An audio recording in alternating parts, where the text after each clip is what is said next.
BJD ସରକାର ଗଲା ଦିନଠୁ ଆଉ ତ ସମସ୍ତଙ୍କୁ ତ ଭଲ ଲାଗୁନି ସେମିତି। ନାଇଁ ଭଲ ଲାଗୁନି ସେ ବର୍ତ୍ତମାନ ବିଧାନସଭା ଚଳାଇ ଦେଉନାହାନ୍ତି ହଙ୍ଗାମା କରୁଛନ୍ତି ଖାଲି।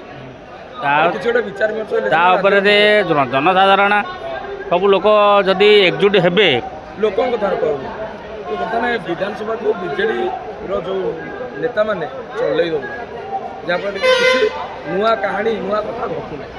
ଏଇଟା କ'ଣ ଭଲ? ଏଇଟା ଜମା ଭଲ ନୁହଁ। ତେଣୁକରି ତା ବିଚାର ସିଏ ହେବା କଥା ହେବ ଆଉ ଯିଏ କରିବା କଥା ସିଏ କରିବେ। ଚାଲିଛି ଏବେ କ'ଣ ହେଉଛନ୍ତି ଦେଖା। କିନ୍ତୁ ବିଜେଡ଼ି ସରକାର ଆମକୁ ଲାଗୁଛି ବିଜେଡ଼ି ସରକାର ଗଲା ଦିନଠୁ ସିଏ ଭଲ ଥିଲା ମନେ କରୁ ଆମର ବର୍ତ୍ତମାନ କାହିଁକି ଭେଲ ହେଉଛନ୍ତି ରାଜ୍ୟର ସରକାର ମାନେ ସାଥ କାହିଁ ଦେଉନାହାନ୍ତି? ରାଜ୍ୟରେ ଏବେ ଅଶାନ୍ତ ହେଉଛି। ନା ରାଗ ରଖି ଯେଉଁ ରାଗ ହିଂସା ରଖିବେ ରାଗ ହିଂସା ଅଛି ତାଙ୍କ ଉପରେ। ବିଜେଡ଼ି ସରକାର ଉପରେ ସମସ୍ତଙ୍କର ରାଗ। ପାଣ୍ଡିଆନକୁ ଆମେ ଏତେ ଭଲ ପାଉନୁ। ଆମର ପାଣ୍ଡିଆନକୁ ଭଲ ପାଉନା। ଆମର ନବୀନ ପଟ୍ଟନାୟକ ଅଛି ଆମର ଜିନ୍ଦାବାଦ।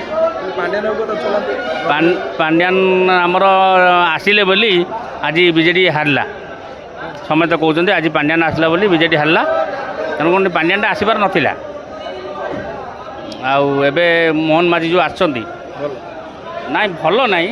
ମୋହନ ମାଝୀ କହିବି ଆମେ ପାରିବୁନୁ ଭଲ କି ଖରାପ। ତାଙ୍କ କାମ ନେଇକରି ଆମେ ଦେଖିବା କ'ଣ କରୁଛନ୍ତି, ଭଲ କାମ କରୁଛନ୍ତି।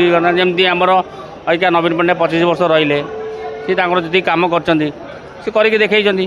ଆମେ ଦେଖିବୁ ଏ କେତେ ଦିନରେ ଆସିବ ରହିଛି।